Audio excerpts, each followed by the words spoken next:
Good morning.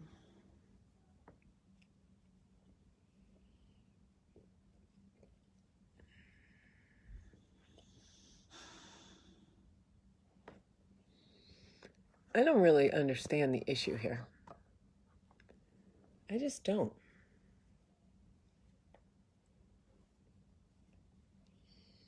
Hold on.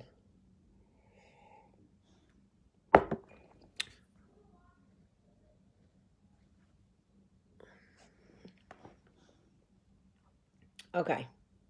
Ooh, that's bright. Good morning, everybody. Good morning. Good morning. Oh, well, hey. It's amazing how I can see people. Good morning, everybody. How's everybody doing? Well, can you stop sneezing? My dog got this new thing where he sneezes when he wants my attention. How's everybody doing this morning? Good morning, good morning, good morning, everybody. It is Monday, January 14th, and the reason that I know that is because it is my son's 10th birthday. So good morning and welcome to Coffee Talk. Thank you for all the well wishes and happy birthdays for Max. I really appreciate it. He's very excited it's his birthday. It is not easy having kids with birthdays right after the holiday because they get everything they want for Christmas and then their birthday comes and I'm like, here's a gift card to an ophthalmologist. Go get your eyes checked. Good morning, Courtney French. Anyway,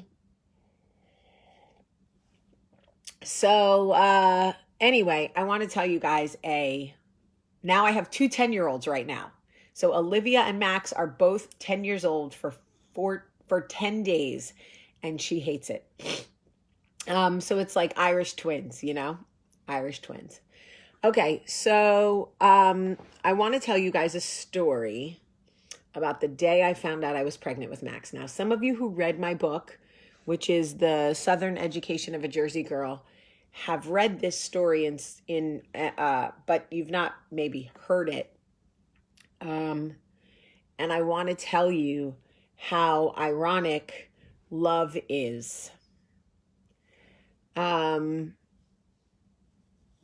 Okay, so right now I have 10, 10, 8, 10, and 10. So here we go, 8, 10, and 10. All right, so Olivia was born January 24th, 2008. Michael and I obviously know how babies are made, right? But we didn't really understand how babies were made, right? Like, obviously we know you have to have sex to have a baby, right? We all get that. But unless you study like the female anatomy and you like know about ovulation and shit, you don't really know how babies are made, right? So Olivia was born January 24th, 2008. Michael and I were invited to a wedding that was like in St. Louis. And we took Olivia to the wedding with us and we were supposed to spend the night. 2 nights or something. Olivia was maybe, I think she was old enough to fly or like, in my neurotic mind, old enough to fly. I want to say maybe she was 6 weeks or no, more than that. 8 weeks. Okay. She was 10 weeks. Because I think Michael and I tried to have sex at the 8-week mark. And it felt like lightning was trying to force its way inside my vagina. And I remember thinking, no, too soon.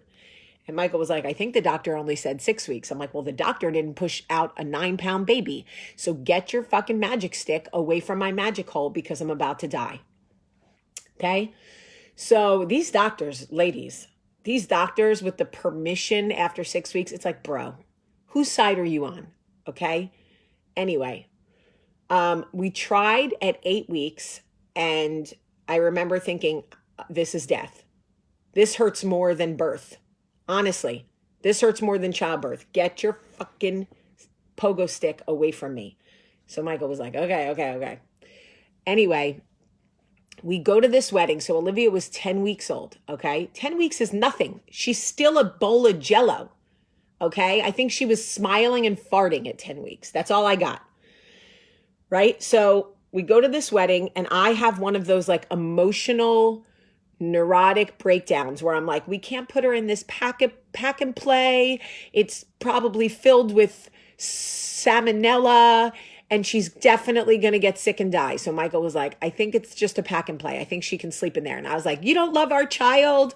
If you loved her, you wouldn't put her in, all right, I got to block this fool. Listen, motherfucker. Listen, usually I'm good to fight on the street. Like, see me in the street and talk the same shit you talk on the screen, and we could fight. You could catch these hands, and the next two I get in my next lifetime. Anyway, now my priest is watching, so I can't curse. All right, guys, Father Castor is here. We cannot curse. All right, so, Father Castor, we are talking about sex, but it is married sex, so we're all good. All right, so anyway, I have this whole thing with Michael where I'm 100% sure that she's going to catch salmonella from the pack and play. He's not so sure, but he doesn't want to take any chances, right? So he's like, okay, no pack and play. So I'm like, as a matter of fact, we have to buy a ticket and go home. He's like, what? I'm like, change the ticket, the plane ticket, and take us home. Michael's like, oh, geez, okay. So we fly home, and I'm so happy that my husband decides to take me home. We're at 10 weeks now. 10 weeks. That I decide to let him try to have sex again. So I'm nursing Olivia. We're at 10 weeks old. 10 weeks. Remember, guys, still a bowl of jello. Smiles and farts. That's all we got. Smiles and farts. 10 weeks old. Bowl of jello. Blah, blah, blah. Can't even hold a beer yet. She can't even hold a beer. What am I doing with a baby that can't hold a beer? I don't know. She couldn't even put on mascara. I would give her mascara. She couldn't put it on. A bowl of jello. So, anyway, we put Olivia to sleep, and Michael's like, do you want to have a beer? Now, listen, when you're nursing and you're a first-time mom, you're like, oh, a beer? I'm so insulted. Nothing other than Jesus's saliva will pass through this body because I'm the only mother in the world who has ever nursed a baby, and I'm amazing. And Michael's like, yeah, we know all of that, fucking Joan of Arc. Do you want a beer? Yes, of course I do. But make it Guinness because it's good for my breast milk. So Michael's like, really? So he walks in with a Coors Light. I go, what the fuck is this? He goes, I don't have a Guinness. What do you think? I'm a bartender? Fine, I'll do the Coors Light and I'll pretend it's a Guinness. So I drink one Coors Light, and I hadn't drank in, I don't know, a year. So I was buzzed. So of course, buzz Jamie equals immediate like, do do do do do do. So Michael's like, oh, here she goes.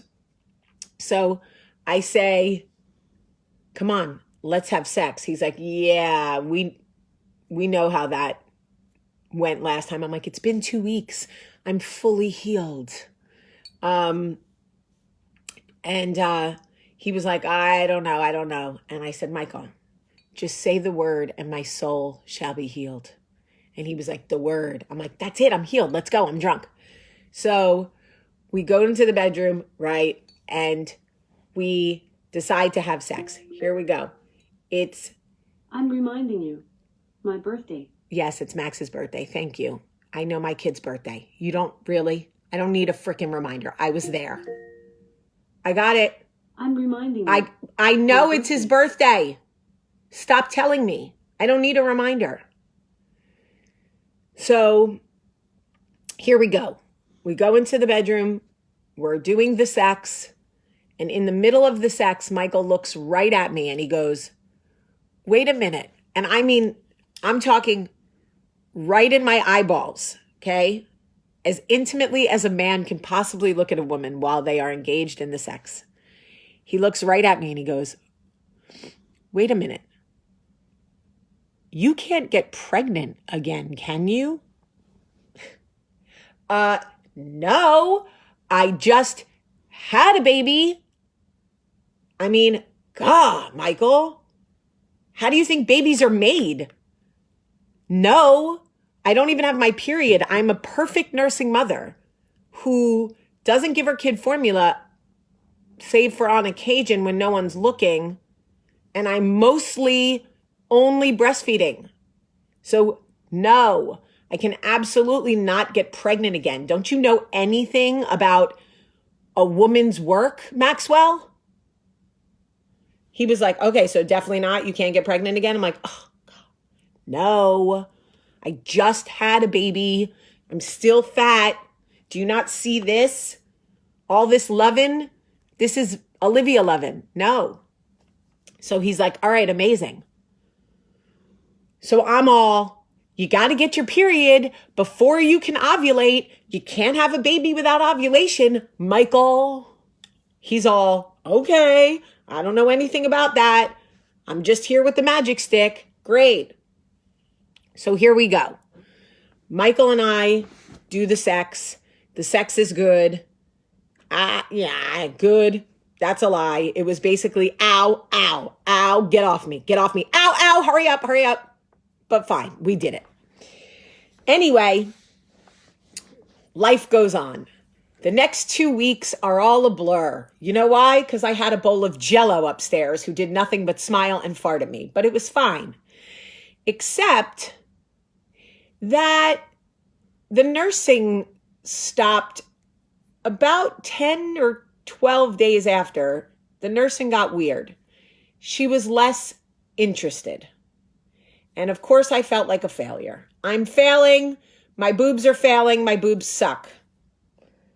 And I noticed that I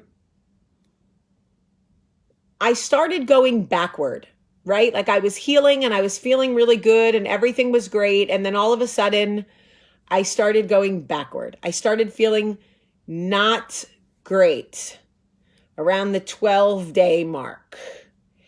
Day 13, what the fuck is happening? I'm getting the flu. Day 14, I hate everybody. What is happening in my life?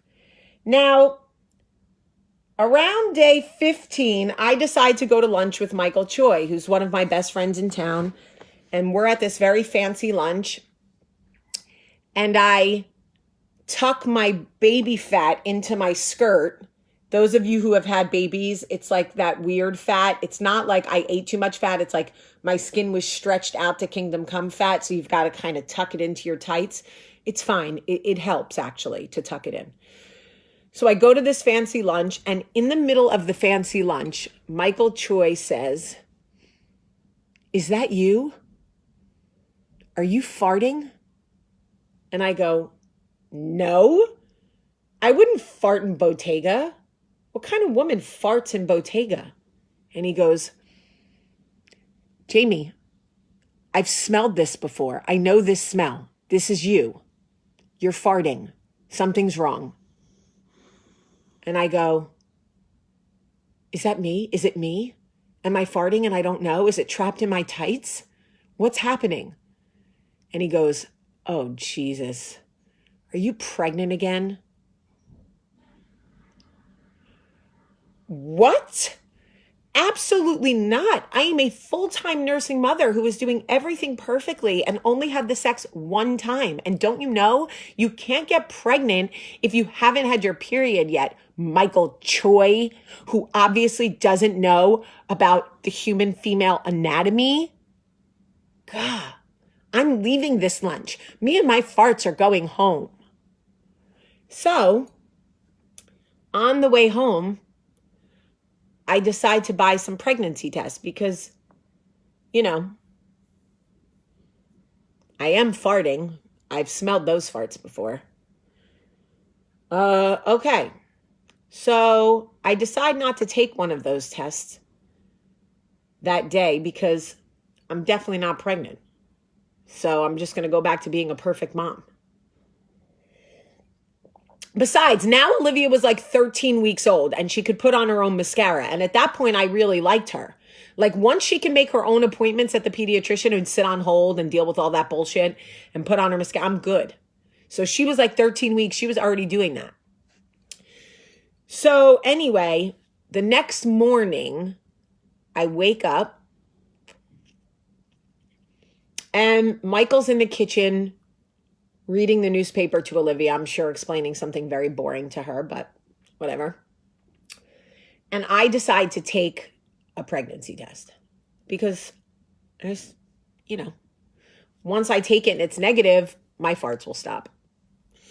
So I take the pregnancy test and immediately I see 2 blue lines. Well, that's a faulty fucking test. Look at that. I spent $17.99 on a test that's broken. That's amazing. So I take another one and I squeeze out what might be the smallest drop of urine in human history. Literally from the day that Eve and Adam were placed into the Garden of Eden, I squeeze out 1 drop of urine. Now, usually on those tests, it needs a stream. Well, I gave it a fucking drop. Well, apparently it was the golden chariot of fire because I got a damn plus sign. Clear as day. Plus. Well, holy hell. Tears shot out of my eyeballs. I need you to understand that my eyes became Thanos water shooters.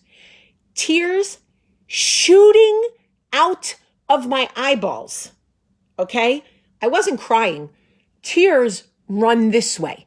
They run down your face. Okay? These were shooting tears. The wail that came from inside my gut, okay? The wail was like the Jews at the wall in Israel. That's what it sounded like. I know because I've heard it. Michael comes out of the kitchen and around the corner just as I am hurling my body, hoping that there's oncoming traffic in the middle of my living room. Hurling my body out of the bedroom. Tears are shooting out of my eyeballs. Michael has never seen this type of reaction from me ever. Okay? He 150% thinks that I must have seen a bug because what else could possibly elicit that reaction? I'm holding the test in my hand like an Olympic baton. I can't hand it off fast enough. He puts his hand out. He grabs it. Babe, I'm telling them the story about the day we found out I was pregnant with Max. Oh, the giggles. You heard the giggles? So, he takes the test as I'm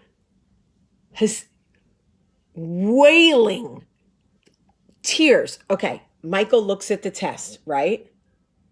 He looks back at me. He looks back at the test. He looks back at me and he goes,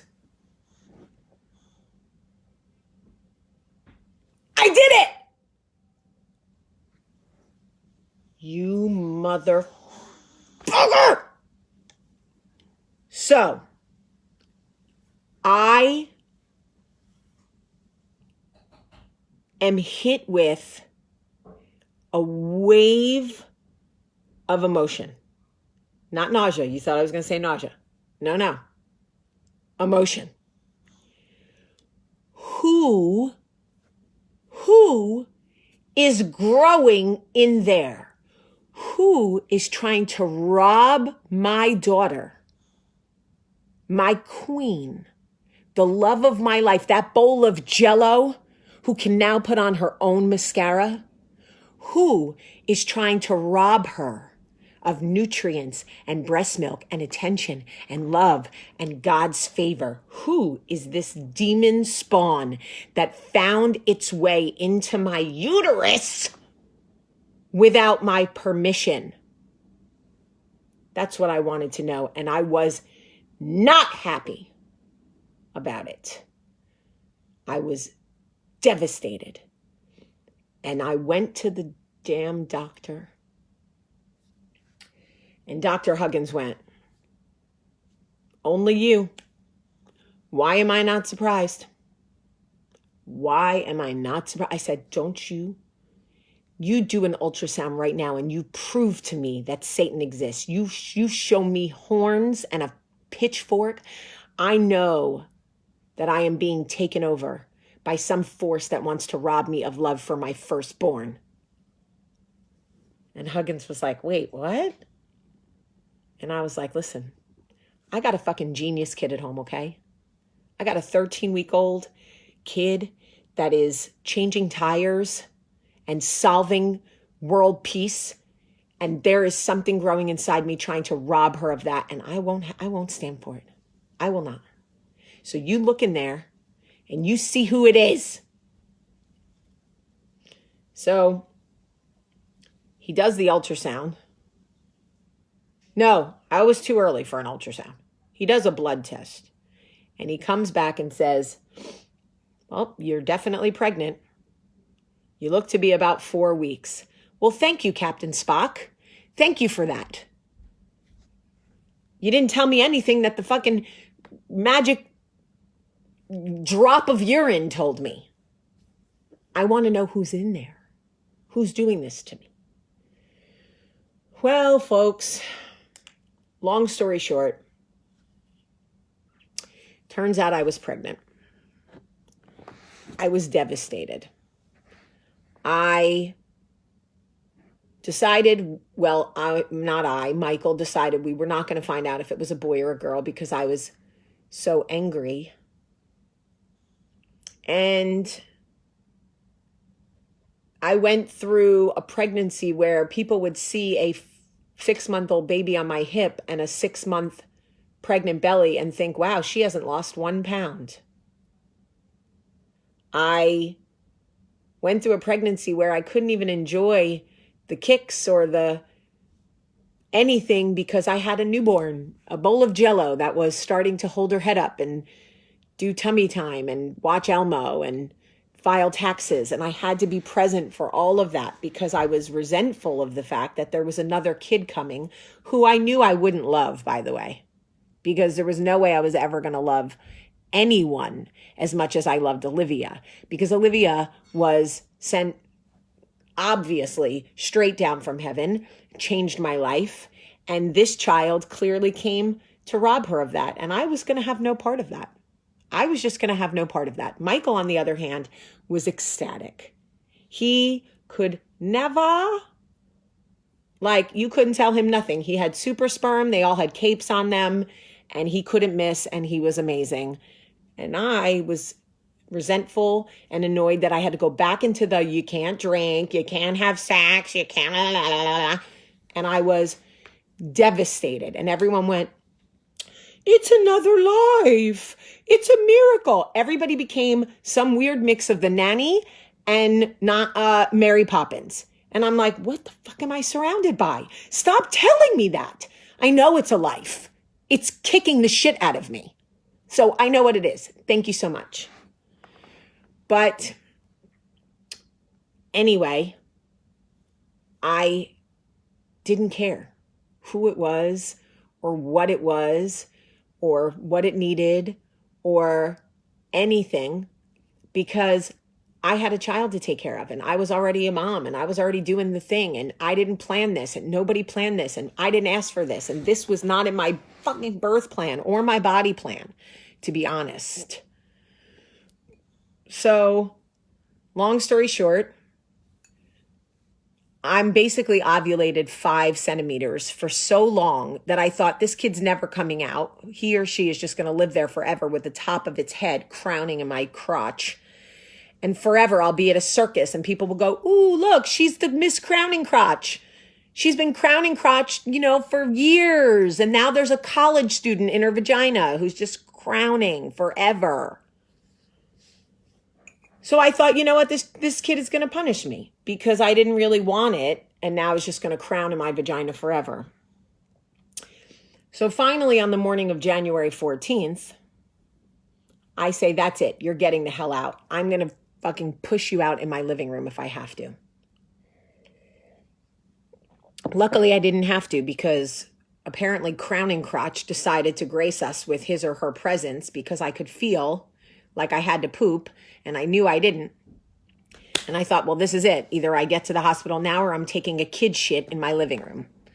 So we go to the hospital. I waddle my fat ass in down the hall. Oh, now the dog's farting. That's amazing. So I waddle my big butt down the hallway, and I feel like everybody has just seen me. Really? Don't even acknowledge me. Why are you even saying hello? I was just here like a day ago giving birth to Princess Olivia. So everybody at the hospital was like, oh, hey, she's back. Hey, girl. Hey. I'm like, yeah, I'll just help myself. I'll see myself in. Don't even worry. I'll go to my usual room. So I go back in. Father Bob comes. He does the blessing. And I'm like, Bobby, listen, between me and you, I don't really want this kid. It's fine. If there's a woman out there who wants it, give it to Michael. I'm good. Bobby's like, you're going to be fine. This kid is going to come into the world and you are going to love him and her. Shut up, Father Bob. Shut up. What do you even know? You can't even go on a date. Shut up. So Father Bob was like, okay, I'll shut up. So there's people milling about in and out. Everybody's making, oh, we're having a baby. And all I could think is, what is everybody saying? I have a baby. She's home. She's not even a year old yet. I have a baby. Remember me? I was just here. Have a baby. So it was like the instant checkout maternity ward, like instant checkout at Walmart. I'll just go over here and scan my own ass. I'm fine. So everybody's coming in and out. Everybody's making such a big deal. So exciting. Blah, blah. My doctor comes in. Oh, everybody with the jokes. Oh, back so soon? Just put your arm in the fucking glove, please, and shove your elbow into my crotch and pull this kid out, okay? So, you know who I was happy to see? The anesthesiologist. Now that I was, hi, sir. I am, yeah, it's me. Back again. Let's begin. Party on, party people. I was like a tag team. Back again. I was literally the people who sing, boom, there it is. Okay? So anyway, my sister and my mom were there. I was so excited. And everybody's like, so excited. I can't say it too loud. Michael gets his feelings hurt. Michael, how excited were you on the day Max was born? Oh. Okay, so here we go. Dr. Huggins says, well, Jamie, you're 9 centimeters dilated. This kid is really ready. Yeah, I'm sure. This kid has been taking over the whole situation from day one. And he makes some joke like, I'd rather be early than late to this party. So I'm going to go check on the person next to you. And you just stay here. So Father Bob comes back because he don't like to be in the room when they're checking me, If Father Bob sees a vagina, it's over. He'll burst immediately into flames. So Father Bob comes up by my head and he holds my hand. And he's like, I just want you to know. And I'm like, no, Bobby, no. I don't want any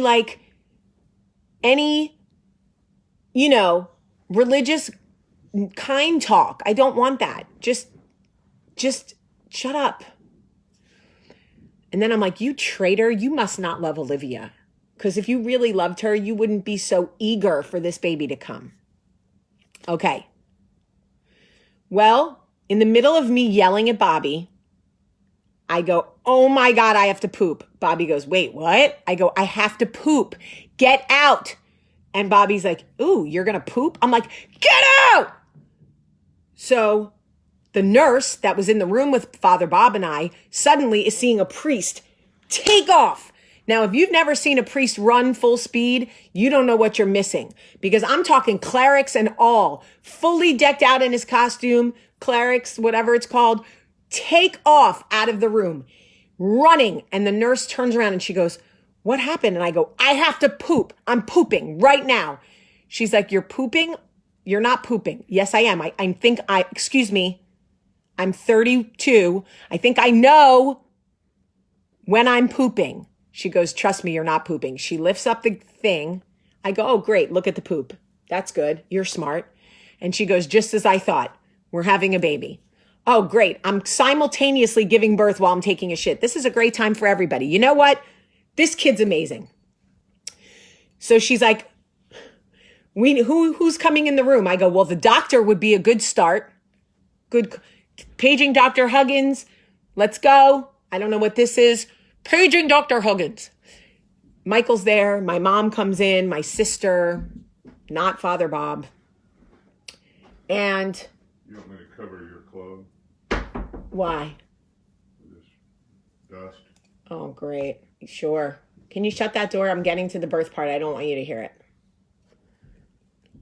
Okay, so here we go. Dr. Huggins comes in. He's like, oh, this kid couldn't wait. Really? Thank you again, Captain Obvious. So here we go. We got people. We got a sister holding one leg. No, we don't have a mom. Susan's in the hallway, right? It's just Michael and Meredith. Okay, here we go.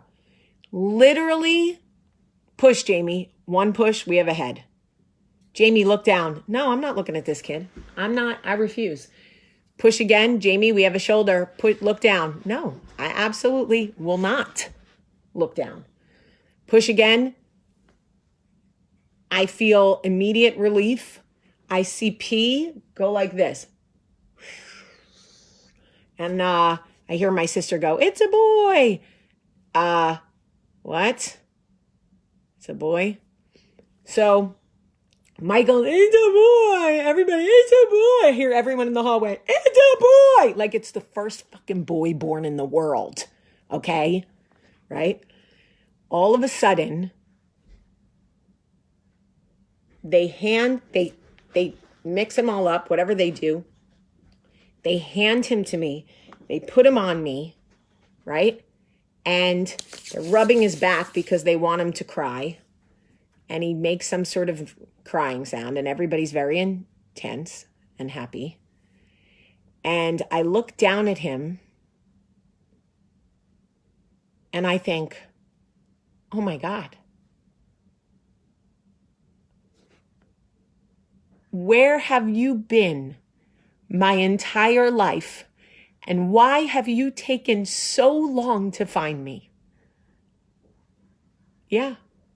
And I thought, oh my God, you are the most beautiful, delicious, amazing, good smelling, life-altering fucking thing, baby, that I have ever had the God's grace to smell or touch or see. And holy shit, you're mine. And we're out of here. Okay, I love you guys. Love you. And I can't even fathom. Max! Hold on. Max! Come here, bud! And I have to tell you, like, in that exact moment, everything in my life made sense. Come here, Papucho. Everything in my life made sense. Give me a kiss. Why do you have two ice cream? Can I have a kiss? Happy birthday. Are you going to have a great day? I love you. What time is lunch? 12? Dad, are you and Dad gonna come? Well, I don't know, buddy. I have a dentist appointment at 10. I'm going to try to get there. It's at 12? Yeah. Okay. I love you. No, you too. Happy birthday.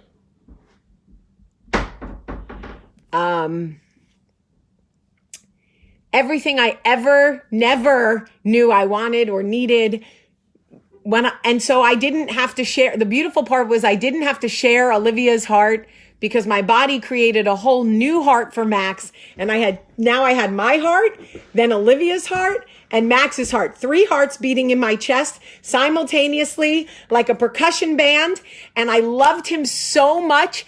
And I couldn't believe that I thought that my life, that my body, that my mind wouldn't make room, because how could it? But it did. And it was amazing. And God is so good. And I love my son. He is truly the sun, moon, and stars for me. He is the most good, right, and just thing I have ever done. And I had to share that story with you because it is real.